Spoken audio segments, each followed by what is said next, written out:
Hey folks, David Bourne again here for the LiferCoach podcast, where we blend birding and personal growth concepts.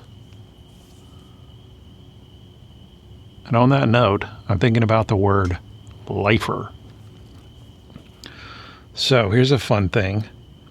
Let's say that you just got into birding, or maybe you just are listening to this podcast, and I encourage you to say, okay, how many birds could I identify right now?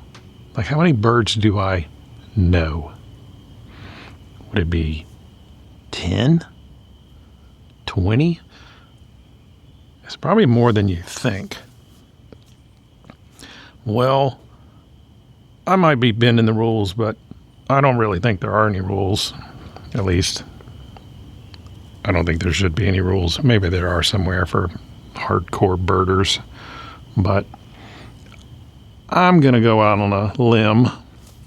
That's a birding pun, by the way.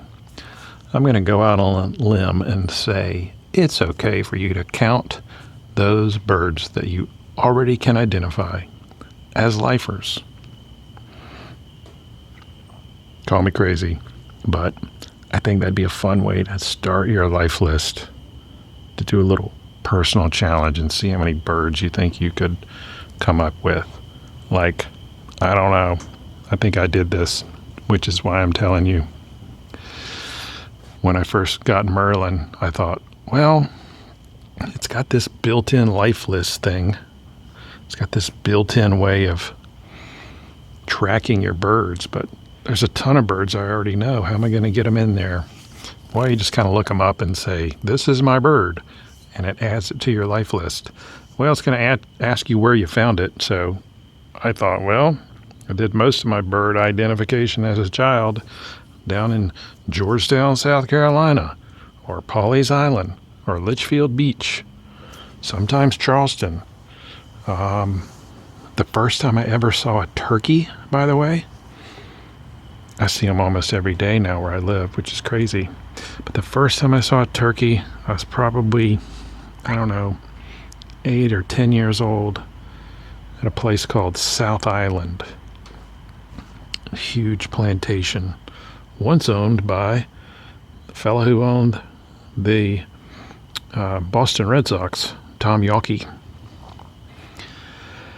I'd never seen a turkey before, and honestly, I went for decades without seeing one again. Well, I counted that as a lifer because I could definitely identify a wild turkey, and I counted it. And I encourage you to do something similar as well. And I also encourage you, as you think about your life, see how we're blending life with birding already? As you think about your life, and think about the places where you learned these things. And were there any stories connected to those? Like, I've got stories about the first osprey I ever saw. Because when I was a kid, you didn't see them. So I certainly remember the first ones I saw. That was at Pawleys Island, South Carolina. What else? I would go out on the boat with my dad. He died when I was 11, so those are very important memories to me. But we would see mergansers, we'd see mallards, we'd see green-winged teals, and he knew all the birds. He was a duck hunter, so he knew what the birds were. We saw cormorants. So I racked up a pretty good list of things that I'd just forgotten about just by thinking, oh yeah, what did I do when a kid? What did I do when I was a kid? And it was pretty cool to reflect on some of those things. Some of them were a little harder to reflect on. Like, for example, my dad used to take me dove hunting, and I remember the first dove that I killed. And I was kind of sad, honestly. I was really little. And I actually told my mom, she'll tell me this story occasionally. She'll say, Dave, you killed that bird, and you came to me after the hunt, and you told me Mom, I didn't really want to kill that bird, which makes total sense now, being the bird lover that I am. Although I have nothing against duck hunting, as long as it's done legally and ethically, and because I know the duck hunters have done a heck of a lot for wildlife protection, which seems ironic, but duck hunters have protected so much, unbelievably much, wetlands, which protects and encourages a lot more than just birds, believe me. So I see the value in that, even though I don't do it anymore. Would I do it? That's a life question. I don't know.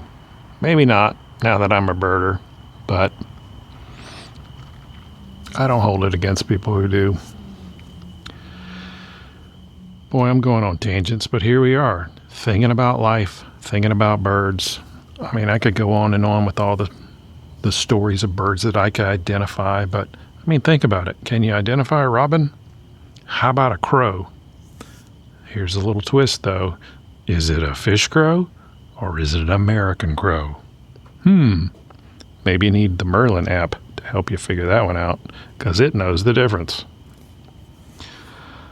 A raven? I didn't see one of those until my 20s when I started coming up into the mountains. They're really big crows. Not really. They're ravens. Anyway, I bet if you were to just sit down and give it a few minutes,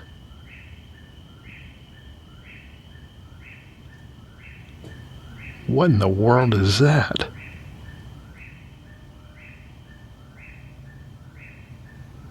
Is it a whippoorwill?